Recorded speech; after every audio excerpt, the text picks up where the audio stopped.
এজন্য বলি আমার বাপ, অন্তত পক্ষে গুনাহ করেন তো করেন, কিন্তু গুনাহকে ছাড়ার চেষ্টা করেন। গুনাহ করেছি আল্লাহর কাছে তওবা করার চেষ্টা করেন। কারণ যখন আমি আপনি গুনাহ করি, ওই মুহূর্তে করে দরজা লাগা করি, আমার মালিক বলে, আহারে নওজোয়ান, তুমি অনেকে ভাবো আমি কানের ভিতরে হেডফোন দিয়ে এমনি করে মোবাইলটা সামনে নিয়ে কম্বল টান দিয়ে তো করি, আমাকে বুঝি কেউ দেখে না, বাবা দেখে না, মা দেখে না, আমার বোন দেখে না, ভাই দেখে না। বন্ধু তুমি জানো না, পৃথিবীর বুকে কেউ না দেখলেও একজন তিনি দেখেন, তিনি হলেন আমার আল্লাহ।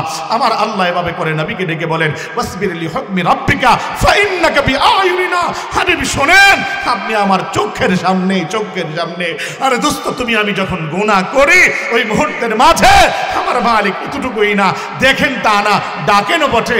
আমার মালিক ডেকে ডেকে বলেন, ইয়া আইয়ুহাল ইনসান মা গাররাকা বিরাব্বিকাল কারীম। হায় রে মানুষ, আমি রব্বে কারীম থেকে তুমি কতকে কোন জিনিসটা ফিরা দিল। এটা দোস্ত আপনাদেরকে কেমন করে বলবো?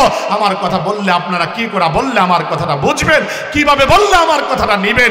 আর এতটুকুই না, জমিনের বুকে আমার আল্লাহ এভাবে করে বলেন, বান্দা গুনাহ করছিস অসুবিধা নাই, বান্দা আমি তো আছি, বান্দা তুই গুনাহ কর, কিন্তু আমি আল্লাহ তোর ব্যাপারে ঘোষণা দিলাম, কুল ইয়া ইবাদিয়াল্লাযীনা আসরাফু আলা আনফুসিহিম লা তাকনাতু মির রাহমাতিল্লাহ। নবী বলেন না, আমার বান্দাদেরকে তারা গুনাহ করবার পরেও তারা যেন আমি আল্লাহর রহমত থেকে নয়রাশ হয় না। আমি আল্লাহ গফফার, আমি আল্লাহ সত্তার, আমি আল্লাহ রহিম, আমি আল্লাহ রহমান। আরে আমার মালিক যদি সত্তারই না হতেন, গুনাহকে ডাকনেওয়ালা না হতেন, তাহলে এত পরিমাণ গুনাহ করি, এই গুনাহ যদি আমার সন্তান দেখতো, বাপ বলে স্বীকার করতো না। এমনি করে বাবা দেখলে সন্তান বলে স্বীকার করতো না, আমার বোন দেখলে আমাকে ভাই বলে স্বীকার করতো না। আমার মালিক বলে, বান্দা শুধু এতটুকু না, আমি এমনি করে সত্তার। আরে না বান্দা, আমি মালিকের আরেকটা নাম আছে গফফার। গভীর রজনীতে আমি আসি আর ডাকতে থাকি, আলা মিন মুস্তাগফিরিন ফাগফির আলা। আরে আছনি কোনো বান্দা আমার যে গুনাহ নিয়ে আমি আল্লাহর কাছে হাত বাড়াইবা, জিন্দেগির গুনাহ মাফ করব। আরে দোস্ত এতটুকু না, যখন আমি মালিকের কাছে হাত বাড়াই বলি রব্বানা, আয় মেরে রব, আবার আল্লাহ ডেকে বলে ফেরেশতারা, আমার হারানো বান্দা বুঝে আমারে খুঁজে পাইছে। আবার বলেটা কি, যখন বলি যালামনা আনফুসানা, আল্লাহ আমার নফসের উপরে জুলুম করেছি, মালিক আমার ডেকে বলে, ও ফেরেশতারা, বান্দা বলছেটা কি রে? বান্দা বলছে নফসের উপরে জুলুম করেছে। আর দুনিয়ার দালান কোঠা বাড়ি গাড়ি মিল ফিক্রির তো চায় নাই, বান্দা চেয়েছে কেবলমাত্র গুনাহ থেকে মাফ, যা আমি আল্লাহ ঘোষণা দিলাম, তার জিন্দেগির গুনাহ মাফ করে দিলাম। রসুল কিভাবে বলেন জানেন? আমার রসুল এভাবে করে বলেন, আত্তাইবু মিনাজ যামবি কামা লা যামবালা, যে গুনাহ থেকে মাফ চায়, আমার আল্লাহ তার গুনাহকে এমন ভাবে মাফ করেন যেন তার আমল নামায় কোনো গুনাহ নাই। রসুল আবারও বলেন, আহারে কুল্লু বানি আদম খাত্তাউন ওয়া খায়রুল খাত্তাইনা তাওয়াবুন। প্রত্যেকটা বানি আদম গুনাহকারী, আহারে প্রত্যেকটা বানি আদম গুনাহকারী, তোর মধ্যে উত্তম তো সে যে গুনাহ থেকে তাওবা করে। এজন্য আপনাদের কাছে পরিশেষে একটাই কথা, গুনাহকে ছাড়েন, আল্লাহর জন্য অন্তত পক্ষে তাওবা করেন। রাজি আছি তো ইনশাআল্লাহ? হ্যাঁ, হাতটা উঠায় বলি ইনশাআল্লাহ। বাংলার জমিনের কাঁটাতারের ওপার পর্যন্ত সুবহানাল্লাহ, আলহামদুলিল্লাহ, আল্লাহু আকবরের ধ্বনির আওয়াজ পাঠাতে হবে। কারণ টুকুন হলো, কাঁটাতারের ওপার থেকে বসে বসে আমার এই দেশ নিয়ে ষড়যন্ত্র চলছে। আমার এই দেশ থেকে অন্তত পক্ষে কিভাবে ইসলামকে নিধন করা যায়, আমার এই দেশ থেকে দাড়ি টুপিওয়ালাদেরকে কিভাবে মিটিয়ে দেওয়া যায়, আমার এই দেশের মধ্যে কোরআনকে কিভাবে এমনি করে অবরুদ্ধ করা যায়, আমার এই জমিনের মধ্যে কিভাবে পর্দাওয়ালাদেরকে এভাবে করে করে ধ্বংস করা যায়, আমার দেশ থেকে কওমি মাদ্রাসাগুলোকে কিভাবে ধ্বংস করা যায়, এই চক্রান্ত চলছে। তাদেরকে অন্তত পক্ষে আল্লাহর নামের ধ্বনির এই আওয়াজটুকুন শুনিয়ে বোঝাতে হবে, এটা সাধারণ কোনো বুজুর্গের দেশ নয়, এটা ওলি আউলিয়া পীর গৌস কুতুব আবদালের দেশ। অতএব এই দেশ নিয়ে যারা চক্রান্ত করবে, এই দেশ নিয়ে অন্তত পক্ষে যারা নীল নকশা আসবে, খোদার কসম আমার দেশের 1 ইঞ্চি মাটি যদি আক্রান্ত হয়, ওদেরকে ছাড় দেওয়া হবে না। জোরে কোন ঠিক কিনা? আমাদের হাত স্বাধীনতা হলো এটাই, ওদের গর্দান আদা করা। ও মুসলমান, আমার আল্লাহ কথাই বলেন সূরা আহজাবে, মালউনিনা আইনামা সুকিফু উখিযু ওয়া কুতিলু তাকদিলা। ও দুনিয়ার মানুষ যারা অভিশপ্ত হয়, যারা আল্লাহকে গালি দেয়, নবীকে গালি দেয়, কোরআন নিয়ে অবজ্ঞা করে, অবহেলা করে, এভাবে করে করে দুনিয়ার জমিনে অভিশপ্ত হবে, তাদেরকে তোমরা ধরো, তাদেরকে তোমরা পাকড়াও করো, তাদের গর্দানকে আলাদা করো। ঠিক আল্লাহর ভাষায় একই কথা বলতে চাই। আমার কুমিল্লার শিশপুরের মুসলমান, লম্বা ওয়াজের দরকার নাই, আজকে এতটুকু ওয়াদা আমি করতে চাই, আমার সামনে যদি কোনো নাস্তিক আর মুরতাদ, কোনো কুলাঙ্গার যদি আমার আল্লাহর বিরুদ্ধে কথা বলে, নবীর বিরুদ্ধে কথা বলে, আমি দেলোয়ার হোসেন মাইজির স্পষ্ট ঘোষণা, আমি তার গর্দান আলাদা করব। আপনারা প্রস্তুত? কার হাতটা উঠায় আমার আল্লাহকে দেখেন। আল্লাহ তুমি কবুল করো। এতটুকু না রে, তাকবীর, এতটুকু একটু জোরে কর না, হাতটা উঠান। নারে তাকবীর, আরো জোরে নারে তাকবীর। আমার বন্ধুরা, আমার ভাইয়েরা, এজন্য আমাদের আওয়াজ আসতে হবে না জোরে হবে? একটু জোরে কোন সুবহানাল্লাহ। কার ভাই তো আজ করলাম ইসুফ জোরে সারা রাত কিচ্ছা করার পরে সকালে কই ইসুফ বেটা না বেটি, এই কথা হইলো। আবার জোরে কোন না একবার সুবহানাল্লাহ। আরো জোরে বলেন না আলহামদুলিল্লাহ। আর চিৎকার মেরে জোরে বলেন আল্লাহু আকবার। মুসলমান আমার বন্ধুরা, আমার ভাইয়েরা, হযরত দাউদ আলাইহিস সালামকে আমার আল্লাহ রাব্বুল আলামিন শুধুমাত্র কেবলমাত্র একটা দুইটা মুজিজা দেন নাই, এই দুনিয়ার জমিনে হযরত দাউদ আলাইহিস সালামকে আমার আল্লাহ আর একটা সুন্দর মুজিজা দিয়েছিলেন। হযরত দাউদ আলাইহিস সালাম তিনি যখন কোনো লোহাকে ধরতেন, ওই লোহাটা ধরবার সঙ্গে সঙ্গে লোহাটা মোমের মতো গলে যেত এবং তা দ্বারা যে কোনো তিনি কাজ করতে পারতেন। জোরে কোন সুবহানাল্লাহ। আমার প্রাণের ভাইরা, আমার বন্ধুরা, হযরত দাউদ আলাইহিস সালামকে আমার আল্লাহ এই দুনিয়ার সবচেয়ে মধুর সুন্দর একটা কণ্ঠ দান করেছেন। এত সুন্দর কণ্ঠ, যে কণ্ঠ আমার আল্লাহ জান্নাতের ভিতরে তিনাকে বিশেষ অতিথি হিসাবে ডাকবেন। আপনারা জানেন জান্নাতীরা যখন জান্নাতে ঢুকে যাবে, ঢুকবার পরে আমার আল্লাহ পাক রব্বুল আলামিন জান্নাতীদেরকে সমস্ত নাজ নেয়ামত দিবেন। জান্নাতীরা নাজ নেয়ামত ভক্ষণ করতে থাকবে। ওই মুহূর্তে আমার আল্লাহর কাছে এবার প্রস্তাব করবে রব্বুল আলামিন, দুনিয়ার জমিনে আপনাকে দেখি নাই, আল্লাহ না দেখে দাসত্ব আর গোলামি করেছিলাম, রব্বুল আলামিন আজকে আপনাকে দেখতে চাই। আমার আল্লাহ ওই মুহূর্তের মধ্যে এবার আমার আল্লাহ একটা অনুষ্ঠানের আয়োজন করবেন, যেই অনুষ্ঠানের নাম হলো দিদারে মাওলা। ওই দিদারে মাওলা অনুষ্ঠানে আমার আল্লাহ আমার নবীকে বানাবেন প্রধান অতিথি। ওই জায়গায় বিশেষ অতিথি হিসাবে আমার আল্লাহ পয়গম্বরদেরকে দাওয়াত করবেন, স্বয়ং আল্লাহ নিজে থাকবেন সভাপতি। রব্বুল আলামিন সেদিন ডেকে ডেকে বলবে, দাউদ, দুনিয়ার ওই জমিনের মধ্যে আমি আল্লাহ তোমাকে সবচেয়ে সুন্দর একটা কণ্ঠ দিয়েছিলাম। দাউদ, আজকে এই দুনিয়ার জমিনে তো তুমি তোমার জাবুর তেলাওয়াত করেছিলে, আজকে এই জান্নাতের মধ্যে তোমার জাবুর নয়, তুমি কোরআন থেকে তেলাওয়াত করো। আমার আল্লাহর হুকুমে এবার হযরত দাউদ আলাইহিস সালাম কোরআন থেকে তেলাওয়াত করবেন। আর সেই কোরআনের তেলাওয়াত শুনে সমস্ত জান্নাতীরা মুগ্ধ হয়ে যাবে। জবান খুলে আবারও কন্যা সুবহানাল্লাহ। ওই দিদারে মাওলা অনুষ্ঠানে থাকতে রাজি কারা? হাত উঠান, একটু নারা দেন, আল্লাহু আকবার বলেন। যে একা উঠেছেন এরা কিন্তু অর্ধেক ঢুকায় বের করে দিব। দুইটা হাত উঠায়েন, আল্লাহ কবুল করুক, জোরে বলে আমিন। মুসলমান আমার বন্ধুরা, আমার ভাইরা, ওই দাউদ আলাইহিস সালাম তিনি এভাবে করে করে এই দুনিয়ার মাটিতে যিনি যখন নাকি তিনার সম্প্রদায়ের সামনে তেলাওয়াত করতেন, ঠিক ওই মুহূর্তের মধ্যে তার সম্প্রদায়ের লোকেরা তিনার সামনে বসে যাইত, এমনকি পাখিগুলো বসে যাইত, সমুদ্রের মাছগুলো তিনার সামনে এসে এমনি করে চলে আসতো। আমার বন্ধুরা, আমার ভাইয়েরা, তিনি শনিবার দিন তেলাওয়াত করতেন বিদায় ওই অবস্থায় শনিবার দিন তার সম্প্রদায়ের লোকেরা ওই মাছগুলোকে আস্তে করে শিকার করে ফেলতো। আমার আল্লাহ নিষেধ করলেন, না না, ওরা আসে যাবর শুনবার জন্য, অতএব ওদেরকে তোমরা স্বীকার করো না। আমার বন্ধুরা, আমার ভাইয়েরা, তাদের মধ্যে কিছু বুদ্ধিজীবীর উদয় হইল। আমি তো বারবার এই কথা বলি, যারা চাকরি কইরা ভাত খায় তাদেরকে কয় চাকরিজীবী, আর যারা বুদ্ধি বেইজা ভাত খায় এদেরকে কয় বুদ্ধিজীবী। ঠিক নেই? মাশাআল্লাহ, আওয়াজ বাড়ছে। আপনারা আমার দেশি না, আপনাদের প্রতি আমার ভালোবাসা এমনি বেশি। শরীরটা খুব অসুস্থ, পায়ে ব্যথা। এই যে একটা দৌড় দিছি, যে দৌড়টা আমি মনে হয় এই বছরও মনে করেন আপনার দেই নেই। আমার দেশির লোক, এটা আমার খুব মহব্বতের মানুষ, কলিজার মানুষ, হ্যাঁ, হাসান ভাই, এর লোক একটা দৌড় দিছে আপনার খালি ওয়াজটা ধরার লেগে।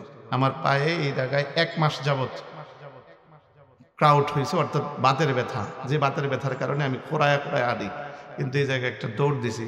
এটা কি আসলে অন্য কোনো স্বার্থের টানে না ভালোবাসার টানে? কথা কয় না, ওলা বাইন তো করে কিন্তু সাইজ করালাম, তারা কথা কস নাকি? আমার বাবারা না হয় না কইল। হযরত দাউদ আলাইহিস সালামের ওই জামানায় বুদ্ধিজীবী বলছিল, আবার বুদ্ধিতে, হ্যাঁ শোনো, তোমরা একটা কাজ করো, শনিবার দিন মাছ ধরো না, রবিবার দিন ধরো, শনিবার দিন জাল দিয়া আটকাই রে। বুদ্ধিটা খারাপ না ভালো? এটা কইছেন তো ভুল, ভালো না খারাপ। কেন? আল্লাহর বিধান যা হয় এর উপরে কোনো তাবিল করার পৃথিবীর কারো ক্ষমতা নাই। ও মুসলমান, নামাজ পড়া এটা ভালো, তবে আওকাতে মানহিয়াত, যে 3 বেলা যে নামাজ আমার আল্লাহ নিষেধ করেছেন, ওই সময় নামাজ পড়লে কি নামাজ সওয়াব হবে না গুনাহ হবে? রোজা করা ভালো, কিন্তু রোজা যদি কেউ মনে করেন আপনার 5 দিন আমার আল্লাহ যে রোজাকে নিষেধ করেছেন, ওই সময় যদি 5 দিনের রোজা করার জন্য কেউ রোজা করে, তার কি সওয়াব হবে না গুনাহ হবে? অতএব আল্লাহর হুকুমের উপরে কোনো কথা চলে না। ওরা যখন নাকি বুদ্ধি খাটালো, বুদ্ধি খাটাবার পরে এবার তারা রবিবার দিন মাছ শিকার করতে লাগলো। তাদের মধ্যে 3 গ্রুপ হইল, এক গ্রুপ বাধা দিছিল, আরেক গ্রুপ নিউট্রালে ছিল, আরেক গ্রুপ মাছ শিকার করত। হঠাৎ করে তাদের মধ্যে পার্টিশন হইল। হঠাৎ করে তাকায় দেখে যেই গ্রুপ মাছ শিকার করত, ওই গ্রুপের ওই দিক থেকে একদিন সকালবেলায় কোনো আওয়াজ আসে না। এবার দেয়াল টপকায় তাকায় দেখে সেই মানুষ আর সেই জায়গায় মানুষ নাই, সমস্ত মানুষগুলো বানরে রূপান্তরিত হয়ে গিয়েছে। জিজ্ঞাসা করে, কে তুমি? চিনো না, আমি তোমার চাচাতো ভাই। কে তুমি? আমি তোমার মামাতো ভাই। কে তুমি? আমি তোমার তালতো ভাই। তো এমন হলা কেন? বুঝো নাই, আল্লাহর বিধান অমান্য করেছি। ও মুসলমান, আমার আল্লাহ পাক এই কথাটাই কোরআনে মাজিদে সূরা বাকারার 65 নম্বর আয়াতে এই ধ্বংসশীল জাতির ইতিহাস বর্ণনা করেন। ওয়ালাকাদ আলিমতুমুল্লাযীনা আতাদাউ মিনকুম ফিস সাবতি ফাকুলনা লাহুম কুনু খিরাদাতান খাসিঈন ফাজআলনাহা নাকালান লিমা বাইনা ইয়াদাইহা ওয়া মা খালফাহা ওয়া মাউইযাতান লিল মুত্তাকিন। আল্লাহ পাক রব্বুল আলামিন ডেকে ডেকে বলেন, অবশ্যই অবশ্যই তোমরা জানো ওই সম্প্রদায়ের ব্যাপারে যারা শনিবার দিন এমনি করে আমি আল্লাহর বিধানকে অমান্য করেছিল। আমি আল্লাহ পাক রব্বুল আলামিন তাদেরকে বলেছিলাম, কুনু কিরাদাতান খাসিঈন, অতএব হয়ে যাও তোমরা নিকৃষ্ট বানর। ফলে তারা নিকৃষ্ট বানর হয়ে গিয়েছিল। তারা এই দুনিয়ার জমিনে বহুদিন বাঁচে নাই, বরঞ্চ আমার আল্লাহ পাক রব্বুল আলামিন তাদেরকে বাঁচবার জন্য 3 দিন অথরিটি দিয়েছিলেন। তারপরে আমার আল্লাহ তাদেরকে দুনিয়ার জমিন থেকে বিদায় করে দিয়েছিলেন। ও মুসলমান, আমার বন্ধুরা, আমার ভাইরা, এই সম্প্রদায় তারা আমার আল্লাহর বিধান মানে নাই, আমার আল্লাহর বিধান মানে নাই। কিন্তু আমার আল্লাহর বিধান না মানার কারণে আমার আল্লাহ তাদেরকে ধ্বংস করে দিয়েছেন। অথচ এই দুনিয়ার জমিনে আমার আল্লাহর কত বিধান তো আমরা এমনি মানি না। আল্লাহ ডেকে বলেন, বান্দা নামাজ পড়ো, আমরা নামাজ পড়ি না। আমার আল্লাহ ডেকে বলেন, বান্দা হজ করো, আমরা হজ করি না। আমার আল্লাহ ডেকে বলেন, বান্দা দুনিয়ার জমিনে এমনি করে রোজা করো, আমরা রোজা করি না। আমার আল্লাহ বলেন, বান্দা নিসাব পরিমাণ মালের মালিক হলে যাকাত দাও, আমরা যাকাত দেই না। আমার আল্লাহ ডেকে বলেন, বান্দা দুনিয়ার জমিনে তুমি সুদ খেও না, আমরা সুদ খাই। আমার আল্লাহ বলেন, বান্দারে ঘুষ খেও না, আমরা ঘুষ খাই। আমার আল্লাহ বলেন, বান্দা দুনিয়ার জমিনে জেনা করো না, আমরা জেনা করি। দুনিয়ার জমিনে এমনি করে মদ খেও না, আমরা মদ খাই। তারপরেও আমার আল্লাহ কেন আমাদেরকে দুনিয়ার জমিন থেকে এভাবে করে করে তাদের মতো করে ধ্বংস করেন না? তার একটা মূল কারণ হলো আমার নবীজির জীবনের শেষ লগ্নের দোয়া। ও মুসলমান, আমার বন্ধুরা, আমার ভাইরা, আমার নবী যখন ওফাতের কালে ওই মুহূর্তে জিবরাইল আমিন জিজ্ঞাসা করেন, ও নবী, আল্লাহ পাক রব্বুল আলামিন জানিয়েছেন, ইন্নাকা মাইয়িতুন ওয়া ইন্নাহুম ইউমাইয়িতুন, আপনিও মরণশীল, আপনার দুশমনরাও মরণশীল। নবী বুঝলেন, বুঝবার পরে নবী কান্না শুরু করে দিলেন। জিবরাইল আমিন প্রশ্ন করে, কান্না করেন কেন? কান্না করার দরকার নাই। দুনিয়ার জমিন থেকে বিদায় হলে আমার আল্লাহ আপনার জন্য বালাখানা প্রস্তুত করে রেখে দিয়েছেন। নবী তারপরেও কাঁদেন। হযরত জিবরাইল আমিন প্রশ্ন করেন, কাঁদেন কেন? এই দুনিয়ার জমিনে বুঝি আপনার কন্যার জন্য বড় মায়া, আপনার সোনার অন্ততপক্ষে আপনি শুনে যান, সাইয়্যিদাতু নিসাই আহলিল জান্নাহ, আপনার কন্যাকে আমার আল্লাহ জান্নাতের রমণীদের সর্দারনি বানাবেন। আমার নবী তারপরেও কাঁদেন। কাঁদবার ফলে আবার জিজ্ঞাসা করেন, কাঁদেন কেন? আপনি বুঝি আপনার নাতিদের জন্য কাঁদেন? শোনেন, ওয়াল হাসান ওয়াল হুসাইন সাইয়্যিদা শাবাবি আহলিল জান্নাহ, আপনার অন্ততপক্ষে আপনার নাতির ব্যাপারে কাঁদতে হবে না, কারণ আমার আল্লাহ জানিয়েছেন তারা জান্নাতে যুবকদের সর্দার হবে। নবী তারপরেও কাঁদেন। আল্লাহর নবীকে এবার বলা হলো, শোনেন গো, কান্না করার দরকার নাই, আপনি বুঝেছি কাদের জন্য কাঁদেন, তাম জীবন যাদের জন্য কেঁদেছেন আপনি বুঝি তাদের জন্যই কাঁদেন। আল্লাহর নবী বলে, হ্যাঁ রে জিবরাইল, আমি তাদের জন্যই কাঁদি। আল্লাহর নবীকে এবার জানান দেওয়া হলো, শোনেন, কাঁদেন না, তাদের জন্য কান্না করার দরকার নাই। দুনিয়ার জমিন থেকে বিদায় হলে আমার আল্লাহ আপনার এই উম্মতের খোঁজ খবর আপনার কাছে পৌঁছে দেওয়া হবে।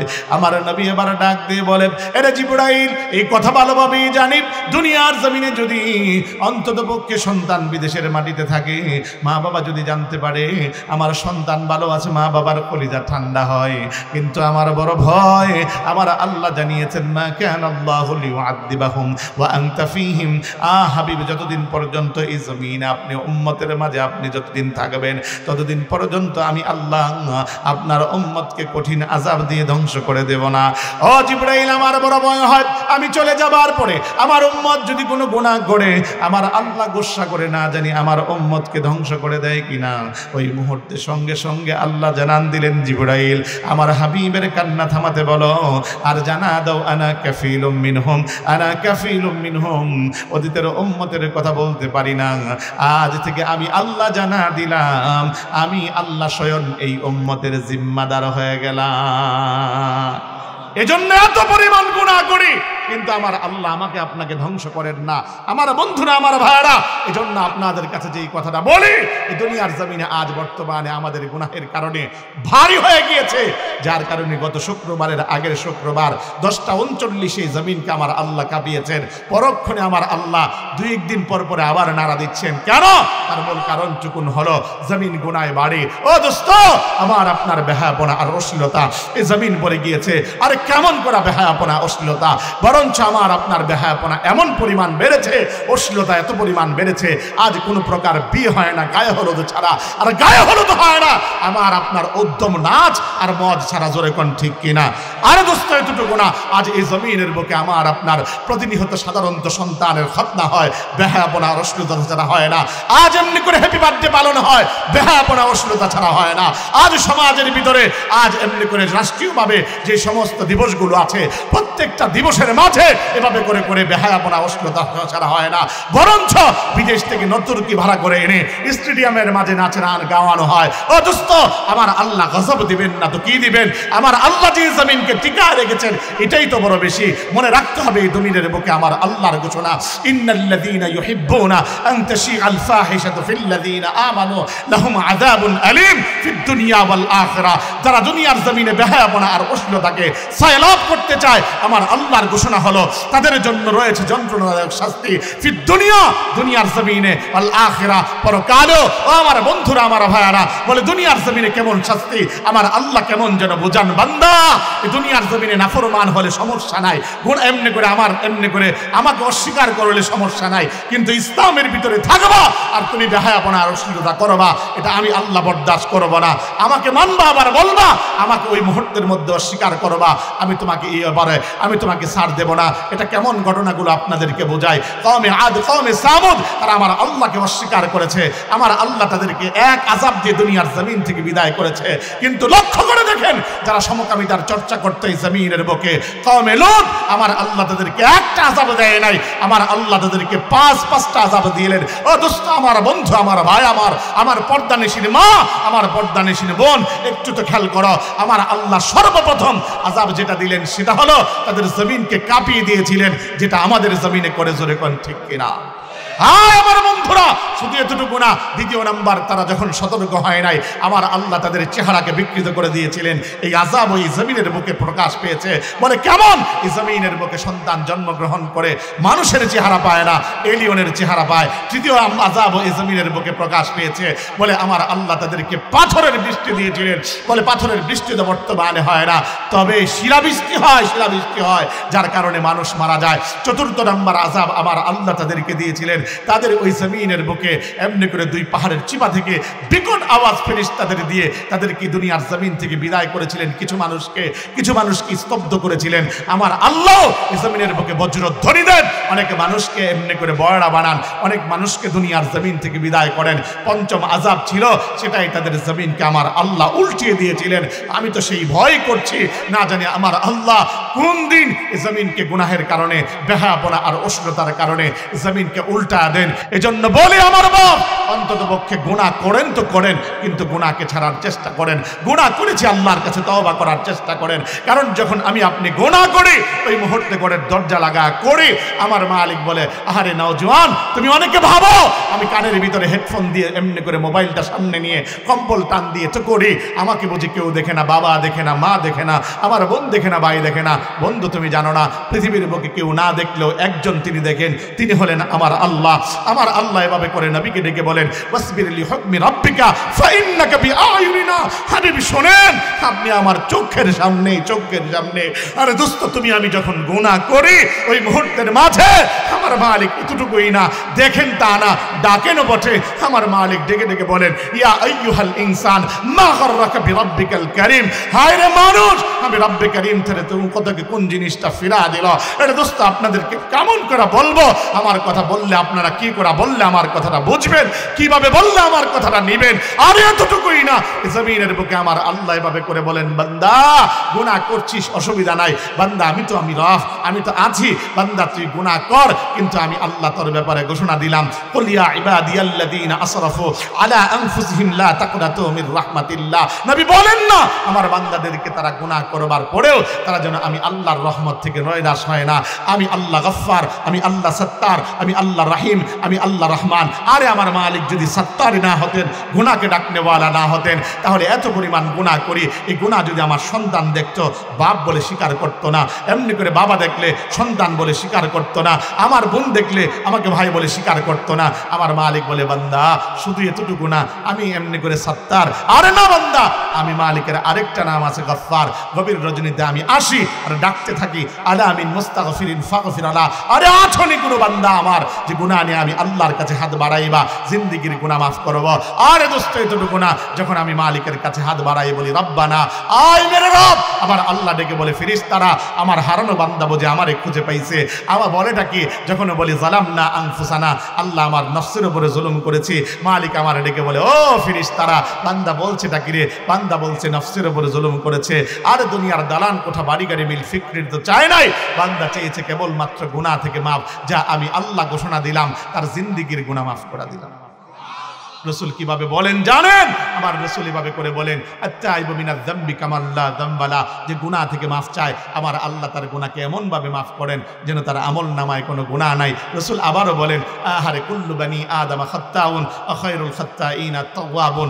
প্রত্যেকটা বানি আদম গুনাহকারী, আহারে প্রত্যেকটা বানি আদম গুনাহকারী, তোর মধ্যে উত্তম তো সে যে গুনাহ থেকে তাওবা করে। এজন্য আপনাদের কাছে পরিশেষে একটাই কথা, গুনাহকে ছাড়েন, আল্লাহর জন্য অন্তত পক্ষে তাওবা করেন। রাজি আছি তো ইনশাআল্লাহ? হাতটা উঠায় বলি ইনশাআল্লাহ।